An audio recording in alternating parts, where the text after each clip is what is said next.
मालिकेच्या पुढील काही येणाऱ्या भागांचे अपडेट जाणून घेऊया आपल्या आजच्या व्हिडिओमध्ये. चला तर मग प्रेक्षकांनो सुरुवात करू आपल्या व्हिडिओला. तर आता आपण इथे पाहणार आहोत की सावलीमुळे आता घरात पुन्हा एकदा आनंद परत तर येणार, पण सावली त्या आनंदाच्या क्षणीच एक खूप मोठा निर्णय घेणार. आता नेमकं काय काय कसं कसं घडतं आणि सावली कोणता निर्णय घेते सगळं काही आपल्या या व्हिडिओमध्ये पाहूया. तर आता सध्या तरी भैरवी ही राजकुमार बरोबर बोलून नुकतीच निघून गेलेली असते. पण आता राजकुमार हा गाडी दुरुस्त करताना तर त्याच्या डोक्यात काही उरत नाही. पण जेव्हा तो गॅरेजमध्ये जातो, थोड्या वेळानंतर जेवायला बसतो, तेव्हा मात्र लगेचच राजकुमारला आता ते सगळं आठवू लागतं. राजकुमारला भैरवीचे शब्द आठवतात. हे सगळं जे घडलं आहे ते सावलीमुळे घडलं आहे. जर सावलीला वाचवायला तुझी बायको अमृता पुढे आलीच नसती तर हे सगळं घडलं नसतं. आता हे ऐकल्याच्या नंतर मग मात्र त्याला वाटतं की हे सगळं काही भैरवीला कसं कळालं. ह्या सगळ्यामागे नक्की भैरवीचा तर हात नाही आहे ना. ह्या सगळ्याला भैरवी तर दोषी नाही आहे ना. भैरवीनेच तर हे सगळं घडवून आणलेलं नाही आहे ना. तर दुसऱ्या बाजूला आता तिलोत्तमाला सावलीचा खूप जास्त राग आलेला असतो आणि तिलोत्तमाने ठरवलेलंही असतं की काहीही झालं तरी सावलीला माफ करायचं नाही. आपला पहिला जो निर्णय होता सावलीच्या बाबतीतला तोच अत्यंत योग्य होता. त्या मुलीचा सावळा रंग हाच या सगळ्या गोष्टीला कारणीभूत आहे.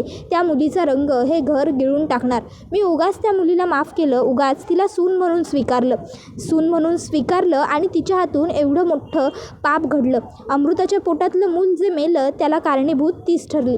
तिच्यामुळे ह्या मेंढळे कुटुंबाला मिळणारा वारस, तिच्यामुळे या घरात येणारा आनंद, तिच्यामुळे या घरात येणारं सुख, समाधान, समृद्धी, चैतन्य सगळंच हरवलं. तिच्यामुळे ह्या घराला इतक्या वर्षांनंतर आनंद मिळणार होता तो सर्व हिरावला गेला. तर दुसऱ्या बाजूला आता सतत सावलीच्या मनात मात्र ह्याच गोष्टी फिरत असतात. तिला कसा तिलोत्तमाने दोष दिला, या सगळ्याला तूच जबाबदार आहेस, तू कारणीभूत आहेस, तुझ्यामुळे हे सगळं घडलं. सारंगने सुद्धा तिला सांगितलं की या सगळ्यात तू पडू नकोस. गोष्टी काय कशा करायच्या ते आईला ठरवू देत, तू यात पडू नकोस, तू या सगळ्यापासून लांब राहा. सावली विचार करत असते, सगळेजण मला असं का बोलतायत. सगळ्यांना हेच वाटतंय का की हे सगळं मी मुद्दाम केलं, जाणून बुजून किंवा ठरवून केलं. अमृता वहिनींचं वाईट व्हावं असं मी स्वप्नातही नाही बघू शकत. आणि आता जर चुकून असं काहीतरी घडलं आहे तर सगळेजण याचा दोष मलाच देत आहेत. माझी तर हीच इच्छा होती ना की अमृता वहिनीचं सगळं छान व्हावं, सुरळीत व्हावं. म्हणूनच तर अमृता वहिनींनी हट्ट केला आणि मी तो पुरवला. जर मी तिच्याबरोबर गेले नसते तर ती एकटी गेली असती मंदिरात, तेव्हाही हा असा काहीतरी अनर्थ घडूच शकला असता. पण तरीही आता मात्र सगळेजण दोष मलाच देत आहेत. आता हे विचार वगैरे करताना अचानक सावलीला पुन्हा गिरकी येते आणि सावली खाली कोसळते. आता 2-3 वेळा सावलीला चक्कर येऊन गेली, 1-2दा उलटीही होऊन गेली. हे सगळं सारंग बघतो. सारंगला वाटतं सावलीची तब्येत खूप जास्त बिघडत चालली आहे. घरात जे घडतं आहे त्यामुळेच तिला स्ट्रेस आला आहे. मे बी त्यामुळे ती अशक्त झाली आहे. सावलीसाठी डॉक्टर बोलवायला हवा. मग आता सारंग काय करतो, सारंग डॉक्टरांना बोलवतो. डॉक्टर घरी आलेले असतात. ते आता सावलीचा व्यवस्थित सर्व चेकअप वगैरे करून घेतात. आता सारंग डॉक्टरांना विचारतो, व्हॉट्स रॉंग डॉक्टर, काही सिरियस नाही आहे ना, सगळं नॉर्मल आहे ना, काय झालं हिला, अचानक हिला एवढ्या चक्कर वगैरे काय येऊ लागल्या आहेत, मध्ये मध्ये उलट्यासुद्धा होत आहेत, सगळं ठीक आहे ना. त्याबरोबर डॉक्टर सांगतात की सावली प्रेग्नंट आहे. आता हे ऐकल्याच्या नंतर मग सारंगला आनंद तर होतो, पण त्याला सगळ्यात आधी ही गोष्ट तिलोत्तमाला सांगणं गरजेचं वाटतं. सारंग तिलोत्तमाकडे येतो आणि तिलोत्तमाला ही गोष्ट सांगतो की सावली प्रेग्नंट आहे. आता ही गोष्ट ऐकून तिलोत्तमाला सुद्धा बरं वाटतं, आनंद होतो. तिलोत्तमाचा सावलीवरचा राग कमी होतो. ह्या घराचा वारस सावलीमुळे हिरावला गेला असं तिला वाटत असतं, पण आता ह्या घराला वारस सावलीमुळेच मिळणार आहे या गोष्टीने तिला आनंदही होतो. तर इतक्यात सारंग रूममध्ये येतो. तोवर सावली शुद्धीवर आलेली असते. सावली सारंगला विचारते, काय म्हणाले डॉक्टर, का आले होते. मी ठीक आहे ना, मला फार काही झालेलं नाही आहे ना. नाहीच झालेलं मला काही, मला व्यवस्थित वाटतं आहे. अहो ते सतत घरातले विचार डोक्यात सुरू आहेत ना, त्यामुळे स्ट्रेस आला असेल, त्यामुळे घडलं असेल हे सगळं. काही फार काळजी करण्यासारखं नाही आहे. तुम्ही उगाच फार विचार करू नका, तुम्ही निघून जा ऑफिसला. त्यावर सारंग म्हणतो, सावली काळजी करण्यासारखंच आहे, रादर काळजी घेण्यासारखं आहे. त्यावर सावली म्हणते, काय म्हणजे काय झालं आहे, मला काही झालं आहे का. त्याबरोबर सारंग सावलीला सांगतो, don't worry, don't be panic, काहीही सिरियस झालेलं नाही आहे, जे झालं आहे ते आनंदाचंच आहे. सावली म्हणते, तुम्ही कोड्यात बोलणं बंद करावं, जे काही असेल ते मला स्पष्ट आणि पटकन बोला बरं. त्यावर सारंग तिला सांगतो, सावली तू प्रेग्नंट आहेस. आता हे ऐकून सावलीला बरं वाटतं, पण सावली एका विचारात मग्न होते. सारंग सावलीला विचारतो, काय झालं? कुठल्या विचारात, कुठल्या तंद्रीत गेलीस लगेच? सावली म्हणते, नाही काही नाही. तुम्हाला ऑफिसला जायला उशीर होत असेल ना, जा ना, तुम्ही आवरून घ्या. त्यावर सारंग म्हणतो, तुला काही खायला आणून देऊ का पहिलं खालून? सावली म्हणते, नाही नको, मी जाऊन घेईन स्वतः, तुम्ही जा ना, जा आवरून घ्या, उलट मीच तुमच्यासाठी ब्रेकफास्ट घेऊन येते, जा. मग सारंग तिकडनं जातो. सावली आता जरा बेडवरती उठून बसते आणि आता ती मनात म्हणत असते, हे सगळं माझ्यामुळे घडलं आहे असं सगळ्यांना वाटतं आहे. माझ्यामुळे अमृता वहिनीच्या पदरातलं सुख हिरावलं गेलं असं वाटतं आहे. मग आता जर माझ्यामुळे हे सगळं घडलं आहे तर अमृता वहिनीच्या पदरातलं हिरवलेलं सुख मीच अमृता वहिनीच्या पदरात परत टाकेन. मला जे काही मूल होईल, अगदी जे काही, ते हसत हसत मी अमृता वहिनीला देईन. आता सावली हा विचार करतच असते. तोपर्यंत सारंग येतो आणि म्हणतो, काय गं, तू नाश्ता आणायला जात होती ना, बरं वाटत नाही आहे का? थांबू का आज मी घरी? सावली म्हणते, नाही नको, अहो बसा इथे, मला बोलायचं आहे तुमच्याशी. सारंग म्हणतो, काय बोलायचं आहे, बोल पटपट, मला ऑफिसला जायला उशीर होतो आहे सावली. त्यावर सावली सारंगला सांगते, मी एक खूप मोठा निर्णय घेतला आहे. सारंग म्हणतो, कसला? सावली सांगते, आपल्याला जे मूल होईल, अगदी काहीही, मुलगा मुलगी काहीही, ते आपण वहिनींना देऊन टाकायचं. त्यावर सारंग म्हणतो, काय? सावली म्हणते, हो, सगळ्यांचं असंच म्हणणं आहे ना, अगदी आईंचं सुद्धा, की जे काही घडलं आहे त्याला मी जबाबदार आहे. माझ्यामुळे अमृता वहिनींचं वाईट झालं, माझ्यामुळे त्यांच्या पदरातलं सुख हिरावलं गेलं, माझ्यामुळे त्यांच्या आनंदावर विरजण पडलं.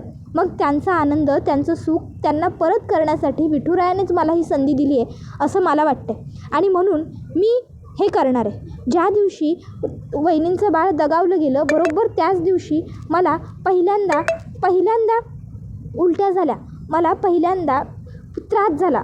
म्हणजे हे सगळं विठुरायाने ठरवून घडवून आणलं आणि जर विठुरायाने या गोष्टी घडवून आणल्या असतील ना, तर मी या बिलकुलच नाकारणार नाही आहे. मी या गोष्टी अगदी आनंदाने स्वीकारेन आणि मी माझं बाळ अमृता वहिनींना अगदी आवडीने सहज देईन.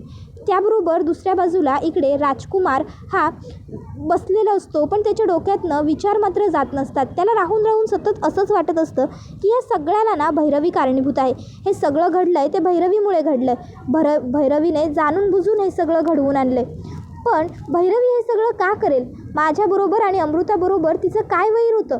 जर अमृता हिच्या बाबतीत जे काही घडलं त्याला भैरवी जबाबदार असेल ना, तर मी भैरवीला कधीच नाही सोडणार. पण मी हे सगळं कशाच्या आधारावर बोलतो आहे? भैरवीला कसं कळालं की बरोबर सावलीला वाचवण्यासाठी अमृता गेली होती आणि तेव्हा अमृताचा अपघात घडला? नाही, एखाद्या वेळी अपघात घडला ही बातमी तिच्यापर्यंत पोहोचली, हे जी ती बोलली ते मी एखाद्या वेळी स्वीकारलंही असतं. पण तिकडे ती सावलीला वाचवायला गेली आणि मग अपघात घडला, हे सगळं कसं काय कळालं इकडे हिला? तर दुसऱ्या बाजूला आता सावली जे बोललेली असते की मी माझं बाळ अमृता वहिनीला देणार आहे, या विचाराने सारंग पूर्णपणे हलून गेलेला असतो. आता सारंग सावलीला काहीही उत्तर न देता तिकडनं बाजूला झालेला असतो. पण सारंगच्या डोक्यात सावलीचे शब्द फिरत असतात, मी माझं बाळ अमृता वहिनींना देऊन टाकणार आहे. विठुरायानेच मला त्यांचा आनंद, त्यांचं सुख त्यांना परत करण्याची ही संधी दिलेली आहे. मी जर माझं बाळ अमृता वहिनींना देऊन टाकलं तर सगळ्यांच्या नजरेत मी दोषी ठरलेली आहे, ती मोकळी होऊन जाईन. सगळ्यांना मी वाईट वाटणार नाही, सगळेजण माझ्याशी पुन्हा चांगलं वागू लागतील. सारंग म्हणत असतो, ह्या सावलीच्या डोक्यात कधी काय येईल आणि कधी काय मला काहीच कळत नाही. आत्ताही हे जे काही बोलली आहे हे हिने घरात इतक्यात कोणालाही सांगायला नको, कारण ह्या गोष्टी जितक्या वाटत आहेत तितक्या साध्या सोप्या नाही आहेत. तर दुसऱ्या बाजूला आता बाबा हे तिलोत्तमाला म्हणत असतात, तिलोत्तमा, तू सावलीला दोष देत होतीस, तिच्यामुळे आपल्या घरचा वारस हिरावला गेला, तिच्यामुळे आपल्या घरचं सुख, आपल्या घरचं समाधान, आपल्या घरचं चैतन्य, मांगल्य सगळं धुळीला मिळालं. पण आता बघ, तिच्यामुळेच घरात आनंद येतोय, तिच्यामुळेच घराला वारस मिळणार आहे. त्यामुळे माझी अशी इच्छा आहे की तू आता सावलीवरती तुझा जो राग आहे तो सोडून दे. कारण मला मान्य आहे सावलीकडनं जे घडलं ते चुकीचं होतं, पण तिने जाणून बुजून, ठरवून, उमजून काहीही केलेलं नव्हतं. जे नियतीच्या आणि देवाच्या मनात होतं ना, तेच घडलं. ज्या माणसाचं नशीब जे असतं, ज्याच्या नशिबात जे लिहिलेलं असतं त्याच्या पदरात ते पडतंच, असं तूच सांगतेस ना नेहमी मुलांना. मग हे बघ तिलोत्तमा, तू उगाचच्या उगाच सावलीवरती राग धरून राहिलीस तर सावलीला सुद्धा या गोष्टीचा त्रास होईल. ती आपल्या स्वतःच्या मनाला खात राहील सतत, आणि हे तिच्यासाठी किंवा तिच्या होणाऱ्या बाळासाठी सुद्धा, किंबहुना आपल्या घरासाठी सुद्धा चांगलं नसेल. घरात सतत ताणाचं वातावरण राहील आणि सावलीने सध्या या अशा वातावरणात राहायला नको. तिच्यासाठी चांगलं वातावरण असणं गरजेचं आहे. आणि त्याशिवाय तू अमृताचाही थोडा विचार कर. सतत जर घरामध्ये ताणतणाव असेल तर अमृतालासुद्धा काहीतरी वेगळं जाणवेल आणि मग तिला बरं व्हायला मदत नाही होणार, उलट ती आणखीन जास्त खंगून जाईल. त्यामुळे आपल्याला घरातलं वातावरण हे चांगलं ठेवावं लागेल. विचार कर तिलोत्तमा. तर दुसऱ्या बाजूला आता अमृता वहिनी ही त्या बाहुलीबरोबर खेळत असते. ती त्या बाहुलीचे कपडे बदलत असते आणि त्या बाहुलीला ती तिची मुलगी समजत असते आणि म्हणत असते की तुझं नाव काय ठेवायचं, आपण काय ठेवायचं, आपण ना सगळ्यांना विचारून तुझं नाव ठरवू. आता अमृता वहिनीचा हा जो काही वेडेपणा सुरू असतो तो बघून सावलीला आणखीन जास्त त्रास होत असतो. पण सावली आता स्वतःच्या पोटावरती हात ठेवते आणि म्हणत असते, वहिनी काळजी करू नका, फार काळ तुम्हाला हा त्रास सहन नाही करावा लागणार. तुमचा हा त्रास मी लवकरच दूर करणार आहे.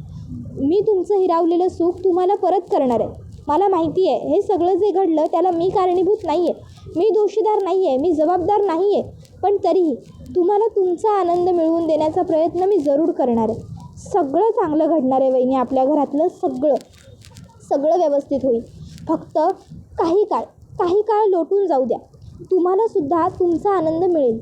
तुमच्यासाठी मी नक्की एवढं सॅक्रिफाईस करू शकते. पुन्हा ती तिच्या पोटावरती हात ठेवते आणि खाली बसते. तर दुसऱ्या बाजूला आता ताराच्या आईने ठरवलेलंच आहे की मी काहीही झालं तरी सावलीला सुखासुखीने जगू देणार नाही. तिच्यामुळे माझी मुलगी, माझी तारा माझ्यापासून तोडली गेली आहे. ज्या मेंढळे कुटुंबात माझी तारा गेली आहे ना, त्या मेंढळे कुटुंबाला मी कधीच आनंदाने जगू देणार नाही.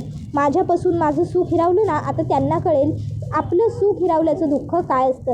ही भैरवी काय करू शकते हे त्यांना आता समजेल. आता त्या तिलोत्तमाचे डोळे उघडतील. मला तुरुंगात पाठवलं होतं काय, आता बघा मी काय करते ते.